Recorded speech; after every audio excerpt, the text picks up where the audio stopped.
In the back alleys of Mexico City, a young boy fought for survival.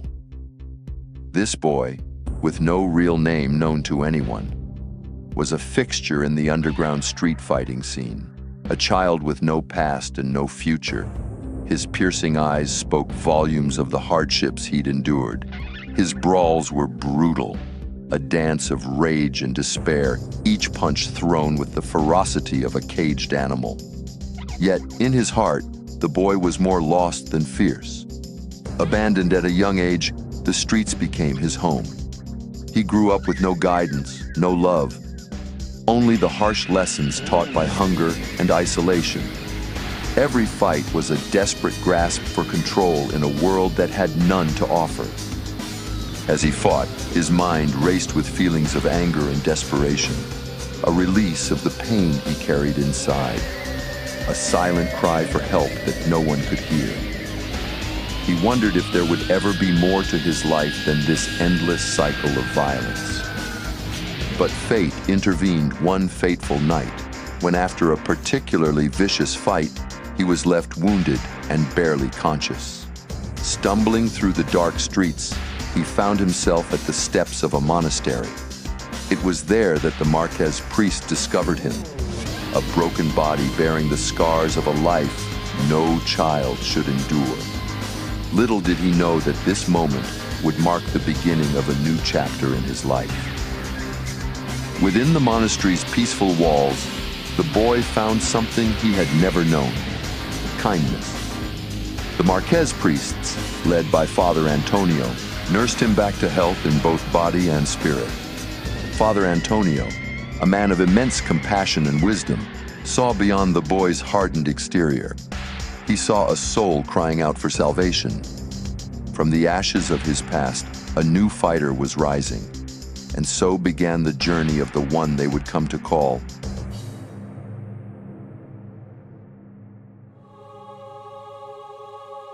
Believing he wasn't worth saving, the boy hesitantly asked the priest why he would even bother helping him. ¿Por qué te ayudé?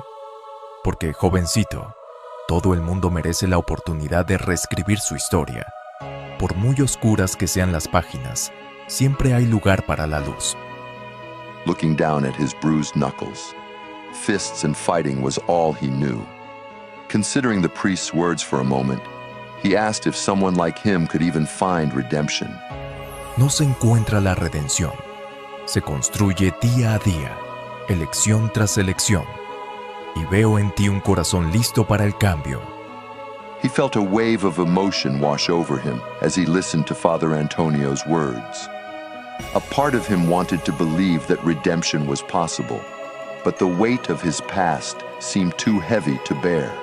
He silently vowed to himself that he would do whatever it took to become the person the priest saw in him.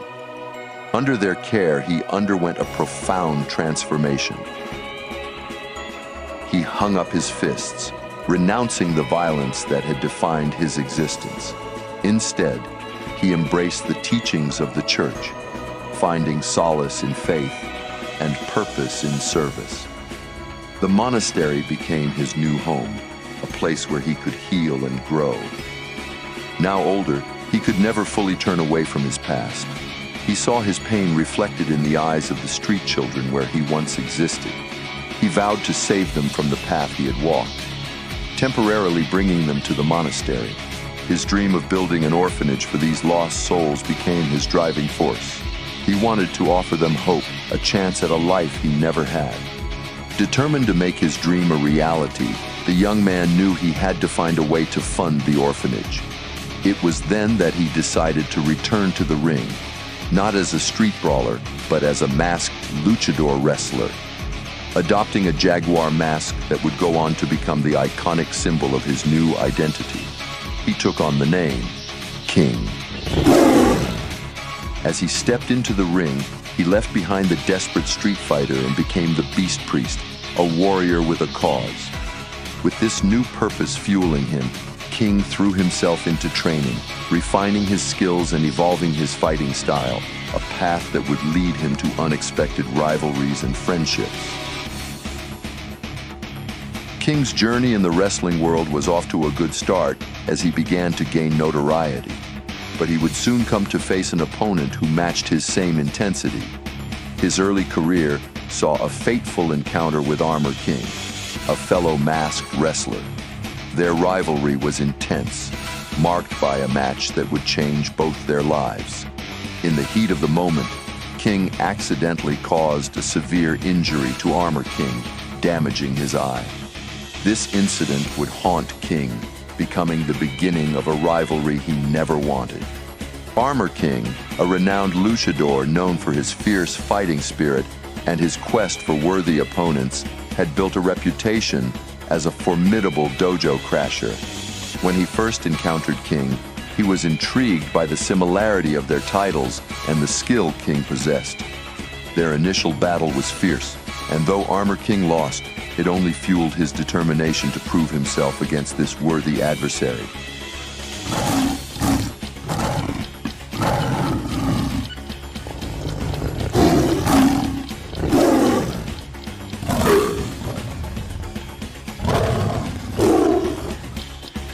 As King's reputation grew in the wrestling world, whispers of a legendary tournament reached his ears. The King of Iron Fist Tournament, a gathering of the world's most formidable fighters.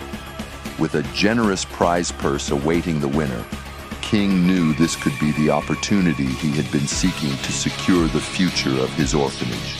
With a resolute heart, King entered the tournament as a wrestler, as a guardian fighting for a cause greater than himself. The stage was set for battles that would test his mettle and determination like never before. Welcome to the King of Iron Fist Tournament. As the King of Iron Fist Tournament progressed, King found himself face to face with a familiar adversary, Armor King. The air was thick with tension as they faced off. The scars of their previous encounter were still fresh. Armor King entered the arena with a mix of resentment and determination, while King, aware of the weight of their history, approached the match with a blend of regret and resolve. Despite the bitterness of his previous defeat, Armor King couldn't help but admire King's skill. He could sense he fought for a noble cause. As they began to clash, King knew that their rivalry had been born from his mistake, and he desperately wanted to make things right, silently hoping that this fight could be a turning point in their feud.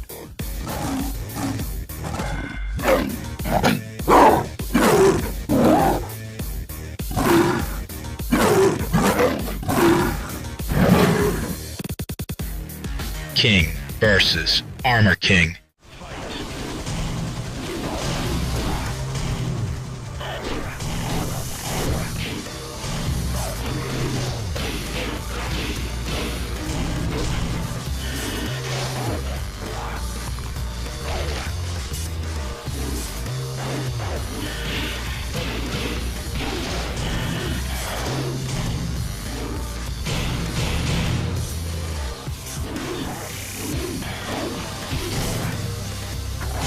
The match was a spectacle of raw power and technical prowess, each move charged with their shared history. In the end, King emerged victorious. But this victory was different. It wasn't about defeating a rival. It was about transcending past animosities. In the wake of their battle, a new bond began to form.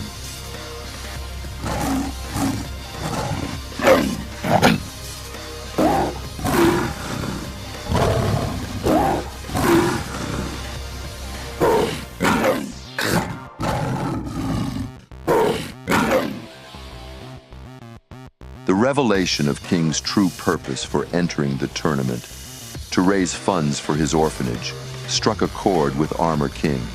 He saw in King a kindred spirit, someone who fought for a cause greater than himself. In the weeks that followed, the two began training together for King's next fights in the tournament, their rivalry transforming into friendship. They pushed each other to new heights, and their mutual respect grew with each session. Armor King opened up to King, sharing stories of his own journey as a luchador and the close bond he shared with his brother. Through their interactions, both fighters discovered that they had more in common than they initially thought. As the tournament resumed, King turned his focus to the next challenge. Enter Jack, a towering figure of metal and might, a hulking android designed for one purpose, to be a ruthless killing machine. This battle was not just physical but symbolic, pitting the heart and soul of a man against the cold, unfeeling strength of a machine.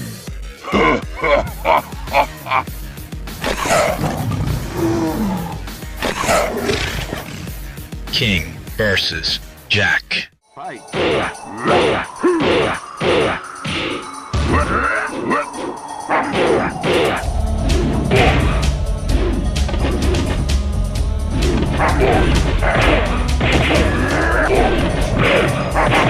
Perfect.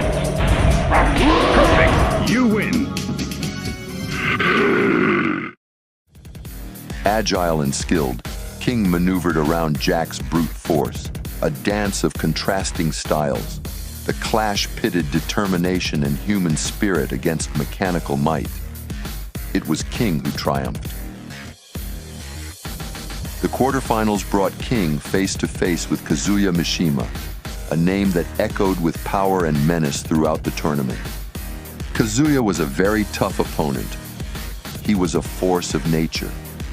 King, undeterred, stepped into battle, fueled by the dreams of the children waiting for him back home. 若者のために戦うわずかな感情。リーだけがせっかくに君臨する。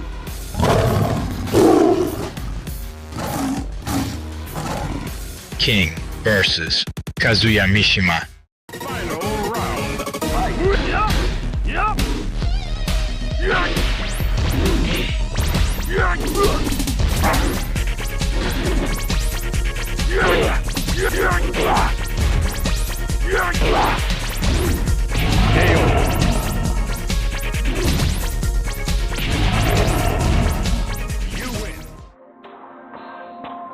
The battle was fierce. Kazuya's emotionless passion clashed with King's luchador techniques. Despite his valiant effort, King was defeated. However, his journey was not in vain. His performance in the tournament, reaching the quarterfinals, ensured him enough prize money to comfortably secure the funding for his orphanage.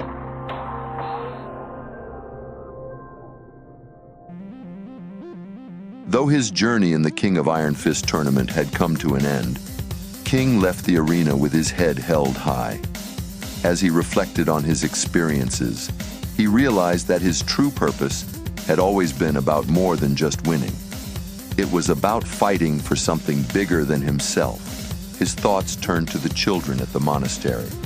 They were his true victory, and the legacy he would leave behind would be measured not in trophies or titles, but in the lives he touched and the hope he kindled. With a renewed sense of purpose, King set his sights on the future, ready to embrace the next chapter in his life.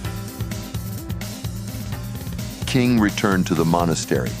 Although defeated, he still triumphed. He had achieved what he set out to do, secure a future for the orphanage. The priests welcomed him with open arms, proud of the man who had turned his life around for the sake of others. With the prize money, King did more than just fund the orphanage. He expanded it, opening its doors to more children. He adopted several kids off the streets, providing them with shelter and a family. The monastery became a sanctuary of hope, a place where the echoes of laughter replaced the silence of despair.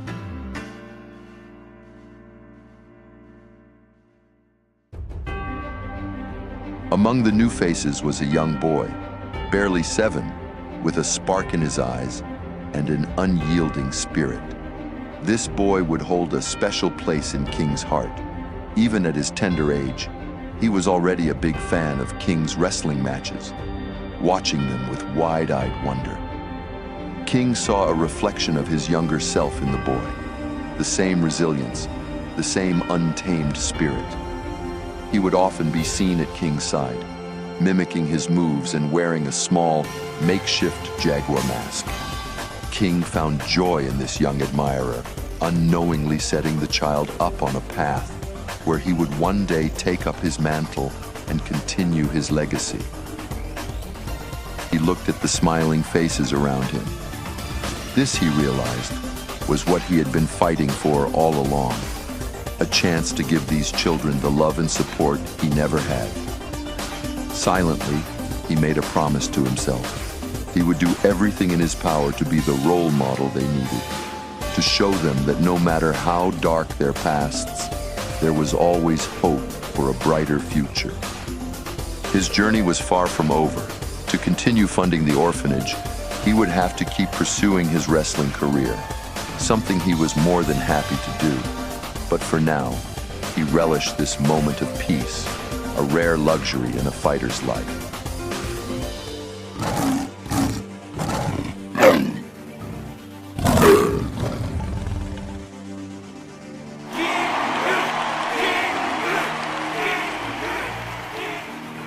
The orphanage was his legacy, a testament to a fighter who turned his pain into purpose.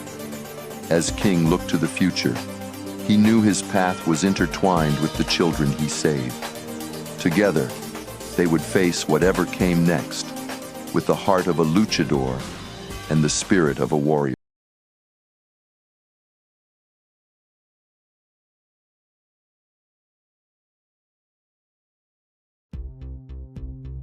Nestled within the mountains of ancient Japan, Yoshimitsu was born to the Manji clan.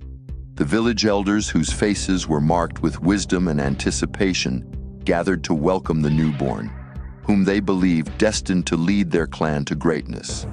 As the child's cries echoed through the village, the elders whispered prayers, and their voices carried on the breeze that rustled the emerald leaves. Raised in the heart of the clan's traditions, Yoshimitsu was steeped in the art of ninjutsu and the uncompromising moral code from his earliest days. Guided by the village's most skilled warriors and wisest sages, he was taught to master stealth, swordsmanship, and mental discipline.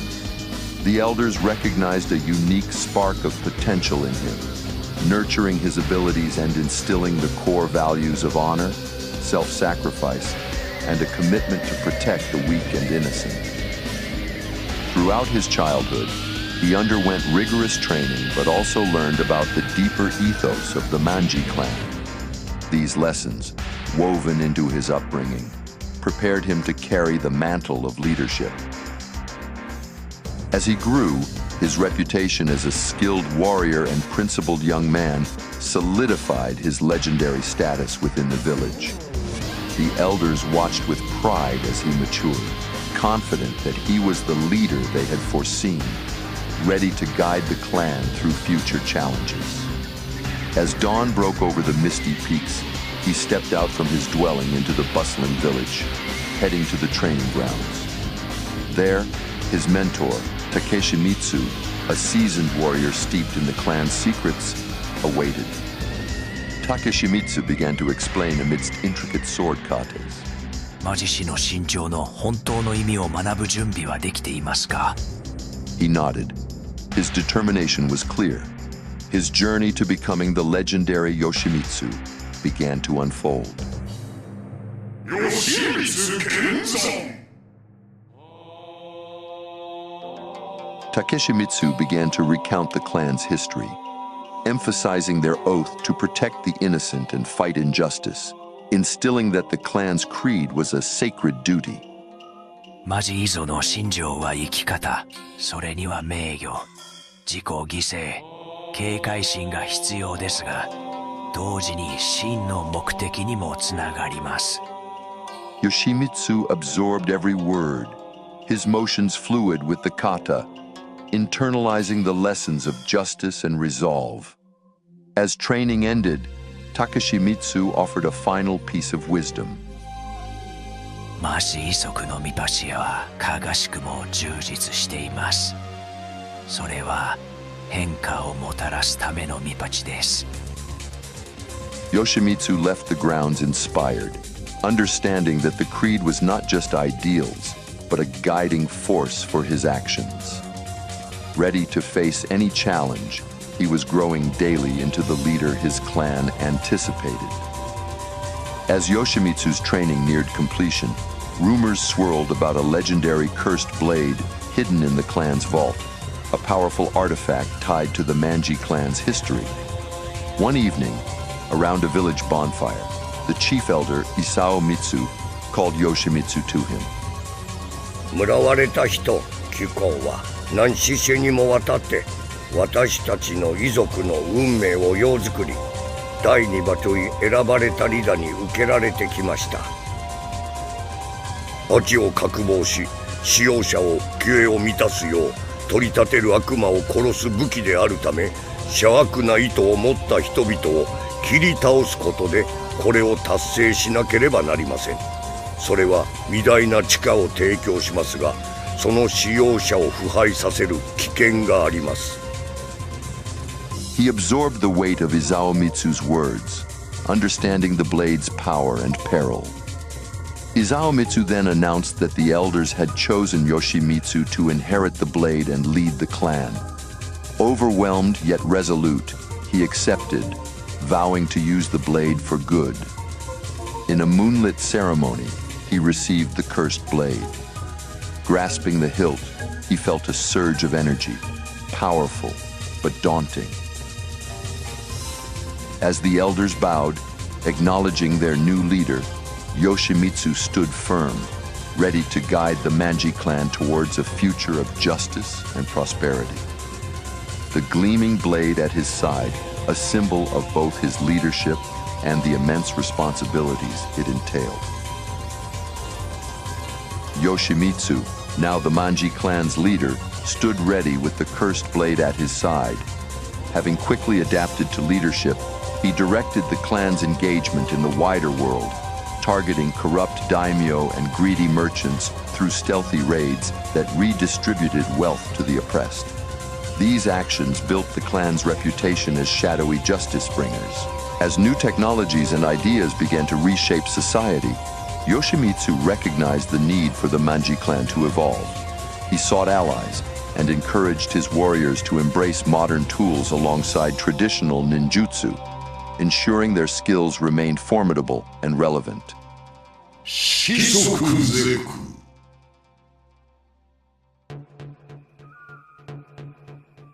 In the bustling town below the Manji clan mountains, homeless and scared, a young girl named Kunimitsu survived by stealing from passers-by. Her sight was slowly fading, but she used her agility, wits, and perception to navigate the harsh world alone. One night, drawn by a commotion, she witnessed the well-known Yoshimitsu rescue an elderly merchant from thugs. Mesmerized by his skill and the legendary cursed blade, Kunimitsu's life changed instantly. She began secretly following Yoshimitsu, observing his missions of justice and mercy. Inspired by his compassion and adherence to his clan's creed, she eventually approached him, expressing a bold desire to join his clan and learn his ways. あなたのクランに参加したいです。 Her fading eyes were filled with a desperate hunger for strength and purpose. Though she kept her past hidden, scars on her face hinted at the abuses she had suffered while surviving on the streets. Yoshimitsu recognized a desperate spirit in her resilience and offered a warning of the path's demands: sacrifice, dedication, and a steadfast commitment to justice. Kunimitsu accepted without hesitation, her resolve igniting. With that, Kunimitsu stepped into a new chapter of her life, rising from a shadowy existence to become an integral member of the Manji clan, dedicated to their quest for justice in a troubled world. 楽地成婚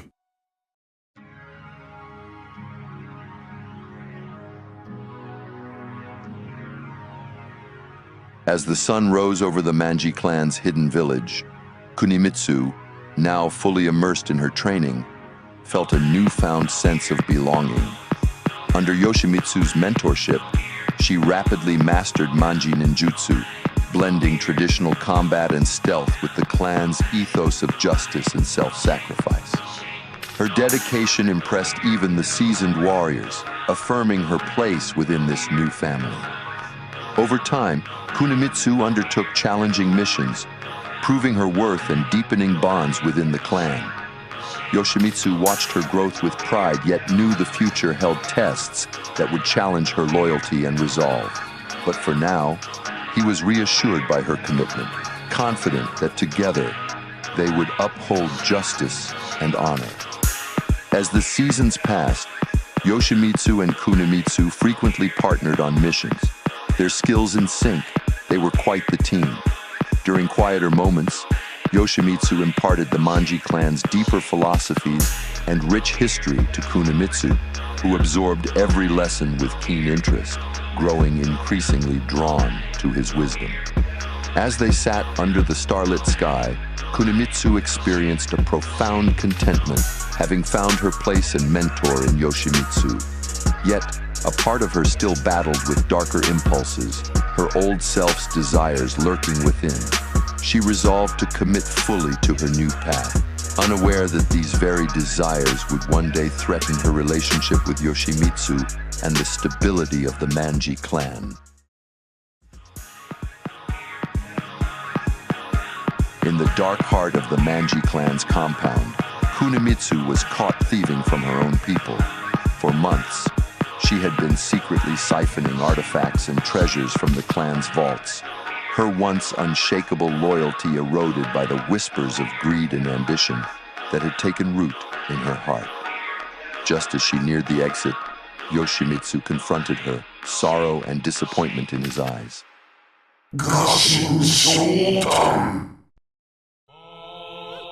Gravely wounded by the betrayal, Yoshimitsu asked her why she would do this. Gripping the stolen artifacts, she declared that she had taken what she deserved, feeling as though she was owed more than just obscurity from the world. After declaring that she had betrayed the clan's code, Yoshimitsu's sorrow shifted to resolve as he placed his hand on his blade. Drawing her daggers, she faced Yoshimitsu, who unsheathed the cursed blade. Yoshimitsu versus Kunimitsu.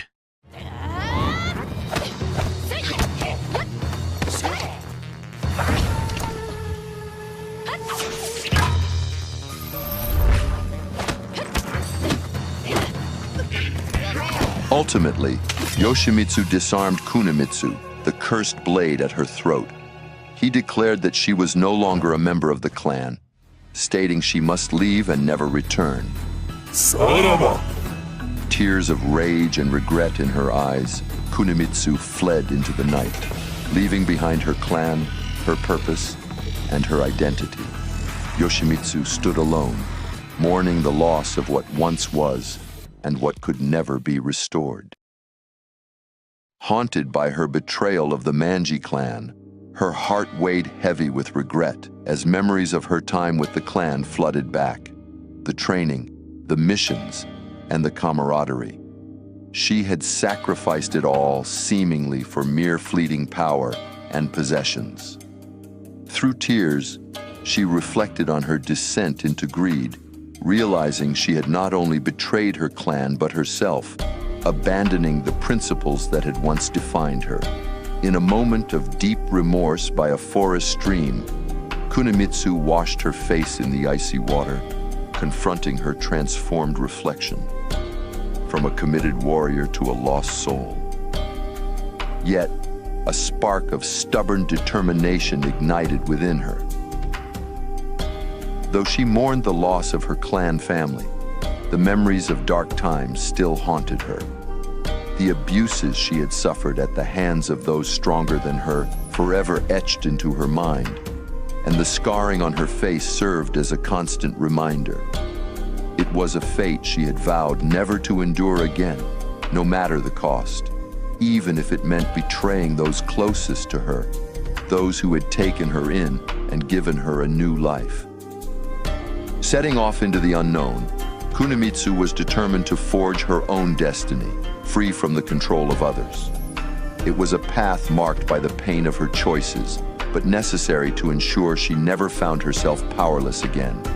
She walked away, hopeful that one day her former clan might grasp the reasons behind her actions, even if forgiveness was unattainable.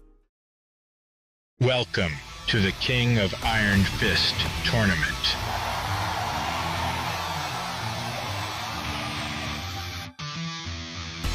Yoshimitsu reflected on the shifting world around him. Technology and globalization transformed society, posing new threats and leaving the Manji clan grappling with their relevance amid rapid changes. He observed increasing restlessness among the younger clan members who questioned the applicability of ancient practices in the modern world. Even veteran warriors expressed doubts, suggesting it was time to adapt their methods to combat contemporary injustices. Despite these pressures, Yoshimitsu believed their time-honored traditions and code of honor were integral to the clan's identity. At the training grounds, he saw his warriors' intense dedication, which highlighted the division between eager younger members and the more purposeful older warriors. This underscored the need to bridge traditional methods with modern demands.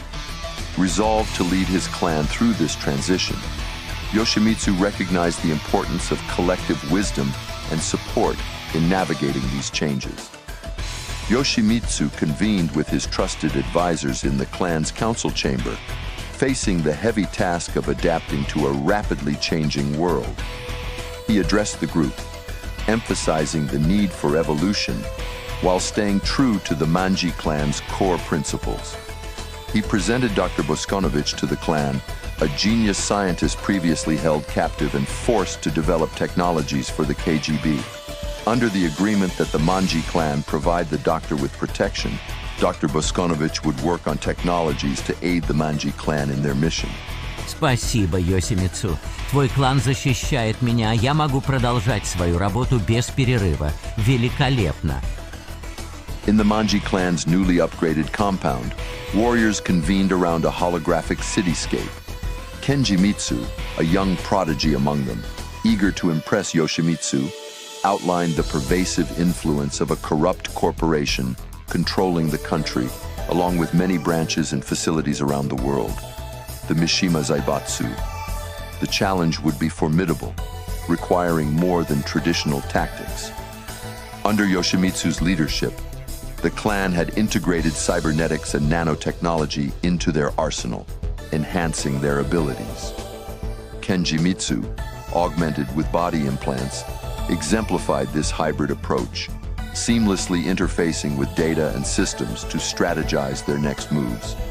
The clan also preserved their mystical heritage, practicing meditation and invoking spiritual support to complement their technological enhancements. The strategy laid out before them focused on a covert operation to infiltrate the corporation, expose its wrongdoings, and siphon its wealth, giving it to people who need it the most. The announcement of the King of Iron Fist tournament ignited excitement within the Manji clan. For Yoshimitsu, the event was not merely a competition, but a strategic opportunity to undermine the powerful corporation and put many other criminal syndicates plaguing society on notice. As the tournament approached, Yoshimitsu convened his top warriors, emphasizing the dual nature of their mission, to compete, but also to expose their enemies. The clan intensified their preparations, engaging in rigorous training sessions to refine their combat skills and endurance. They analyzed their potential adversary, studying the corporation and its vulnerabilities while collaborating with Dr. Boskonovich, who developed new gadgets to give them an edge. The plan was for Yoshimitsu to enter the tournament himself as a decoy. The clan would then pursue their mission behind the scenes. The atmosphere was charged as Yoshimitsu, in gleaming armor, entered the arena to the roar of the crowd, facing Ganryu, a determined sumo wrestler fighting to reclaim his honor. Ganryu's lifestyle outside of the ring was his downfall, as his arrogant attitude and illicit gambling habit led to him being dishonorably discharged from his sport. Still determined to prove himself to be the best fighter in the world, he entered the King of Iron Fist tournament to prove his strength.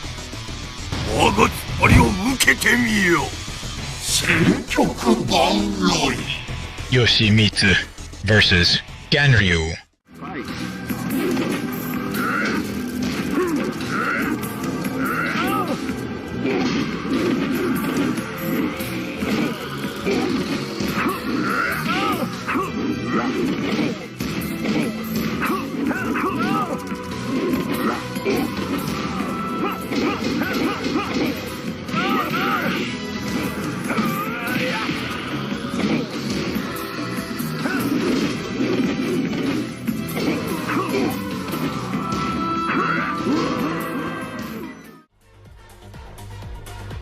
The match's climax arrived with Yoshimitsu unleashing a flurry of precise sword slashes, ultimately penetrating Ganryu's defenses and toppling him, signaling Yoshimitsu's victory. The arena burst into applause as he was declared the winner. With his sword raised in triumph, he acknowledged the crowd. Though victorious, his thoughts drifted elsewhere to Kenjimitsu, who was chosen to lead the clan's main mission, while Yoshimitsu provided the smokescreen. As Yoshimitsu captivated the crowd, the Manji clan conducted the covert operation, aiming to disrupt the corrupt corporation linked to the tournament. Kenjimitsu, acting as the lieutenant and skilled hacker, initiated the mission. The team had prepared by meticulously analyzing and infiltrating the tournament's security systems. During the next rounds, as the world's attention was fixed on the fights, Kenjimitsu's team stealthily accessed the central control room, fortified with high-tech security. Utilizing advanced hacking tools and their cybernetic enhancements provided by Dr. Boskanovich, they began to extract critical data, financial records, security protocols, and personnel files. The operation was a delicate balance of stealth and urgency. Kenjimitsu monitored the tournament's progress, continuing to use Yoshimitsu's matches as a diversion to cover their infiltration. The team's expertise allowed them to penetrate deeper into the network, nearing their goal of securing valuable intelligence and finances. However, just as they approached their objective, an alarm sounded. Their presence was detected by the security system. Reacting swiftly, Kenjimitsu triggered the clan's fail-safe protocols, erasing their digital tracks and securing the stolen data. The team retreated just as security forces converged on the control room. Despite the close call, the mission was a success. The Manji clan had siphoned enough funds and information to strike a significant blow against their adversary. In the second round of the tournament, Yoshimitsu found himself face-to-face with Kazuya Mishima, the formidable heir to the Mishima Zaibatsu, known for his ruthless power and dark energy. Despite the overwhelming strength of his opponent, Yoshimitsu was resolute, drawing on his deep well of experience and the harmonious balance of body, mind, and spirit.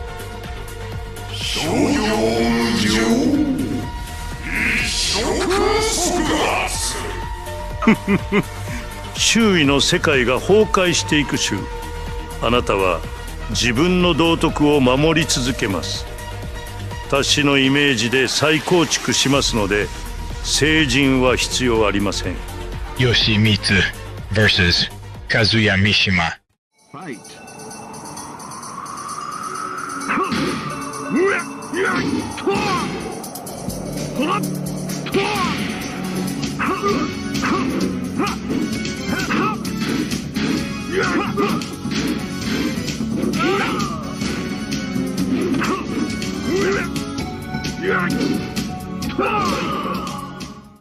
As the fight intensified, Yoshimitsu realized Kazuya was tapping into a dangerous energy, escalating his strength to monstrous levels. Recognizing the imminent peril, Yoshimitsu understood he wouldn't win this battle. With a last act of defiance, he weaved intricate hand signs and suddenly vanished into the arena's shadows, declaring Kazuya the winner.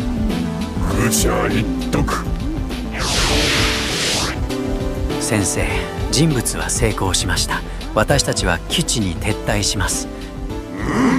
悪霊退散。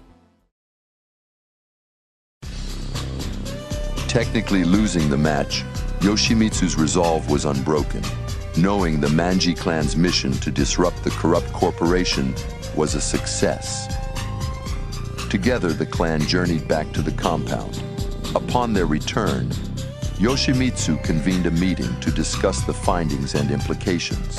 The members focused intently on the holographic displays, showing the extensive data extracted from the corporation's systems. This included financial records and secret communications that outlined a global conspiracy involving the Mishima Zaibatsu's plans for global expansion. The compound buzzed with activity.